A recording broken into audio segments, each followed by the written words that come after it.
सभी साथियों को अयोध्या धाम के एडवोकेट शिवम पांडे की तरफ से नमस्कार। साथियों, मैं advocate Shivam Pandey, high court Lucknow bench. साथियों, आप लोगों को जानकारी थी पहले से ही कि 72,825 केस में 12,091, 41,04 और उसके समकक्ष 24 फरवरी के कुछ लोग बराबर जो है माननीय सर्वोच्च न्यायालय में बने हुए थे। और चूंकि हमसे भी 12,091 के लिए लगभग 250 बच्चों ने प्रार्थना की कि हम अपनी पिटीशन वहां डाल देते हैं, तो मैंने उनको सिरे से मना कर दिया था कि आप लोग अभी अपनी पिटीशन न डालिए। जब यह याचिका अलाउ हो जाती है, चूंकि आर्टिकल 32 के तहत गए हैं, तो याचिका अलाउ होना बहुत कठिन कार्य है और हाई कोर्ट को ही डायरेक्शन किया जाएगा, हाई कोर्ट में ही सुना जाएगा, तब हम डालेंगे। क्योंकि एक पंथ दो काज हो जाएगा, पता चलेगा कि आप वहां गए और आपके पैसे बेकार हो गए। और सेकेंड शिफ्ट में जब आपको हाई कोर्ट जाना हुआ, जहां से सही लड़ाई, असली लड़ाई जहां से स्टार्ट होगी वहां पर जाना हुआ, तो आपके पास कोई भी सहयोग का माध्यम नहीं रहेगा। तो आप लोगों की एक तरह से बचत करवाई गई है। हाई कोर्ट में पुनः जब निर्धारण के लिए और अपील के लिए माननीय सर्वोच्च न्यायालय ने भेजा है, तो आप लोग अब हाई कोर्ट में जुड़ सकते हैं। मैं स्वयं 12,091 के लिए और 41,04 और जो 24 फरवरी हैं उनके लिए एक याचिका डालूंगा। अब मैं अपनी याचिका 370/2019 जो 2019 से ही मैंने पेंडिंग कर रखी है, उसका प्रयोग करूंगा और नई याचिकाएं जैसे ही पड़ेंगी तो पहले दिन एक्सेप्टेबल की वो आएगी, दिक्कत आएगी, तब हम 370 में उसको टैग कराएंगे और टैग कराने के साथ उसी याचिका के साथ सभी याचिकाओं की सुनवाई करवाएंगे। क्योंकि 12,091 का रास्ता अभी जो लोग इतना कह रहे हैं कि साफ हो गया है, हम जीत गए हैं, हम इतना आसान नहीं है।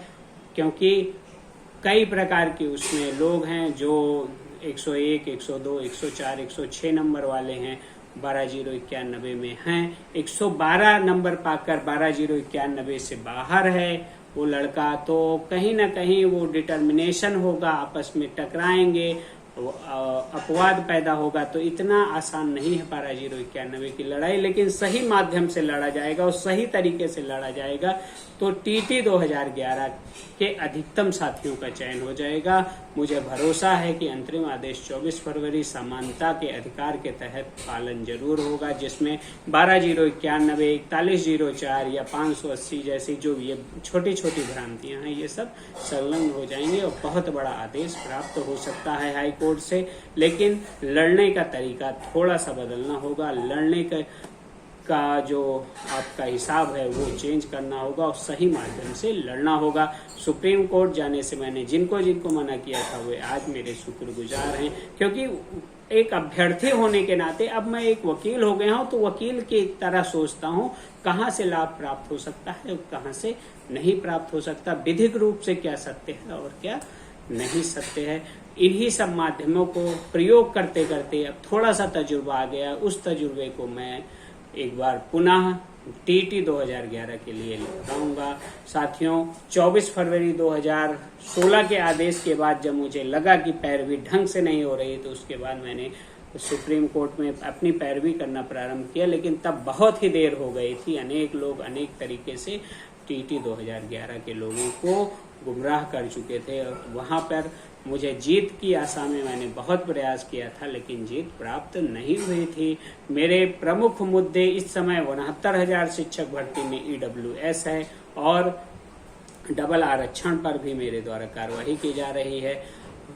69,000 वैकेंसी में 22,000 सीटों को लेकर मैं जब सर्वोच्च न्यायालय गया था, तो वहां हमारी याचिका एक्सेप्ट हो गई थी। आनंद नंदन सर अच्छी बहस कर रहे थे, लगातार 3 सुनवाइयां हो गई थी, लेकिन बीच में एक इलीगल टीम आती है और वह विनोद कुमार के नाम से याचिका डालकर हमारे साथ ना टैग करा के अलग से बहस करवाते हैं और वहीं खारिज हो जाते हैं, जिस कारण हम वहां खारिज हो गए। लेकिन अभी भी अधिकतम साथियों के चयन के लिए मेरा प्रयास चल रहा है।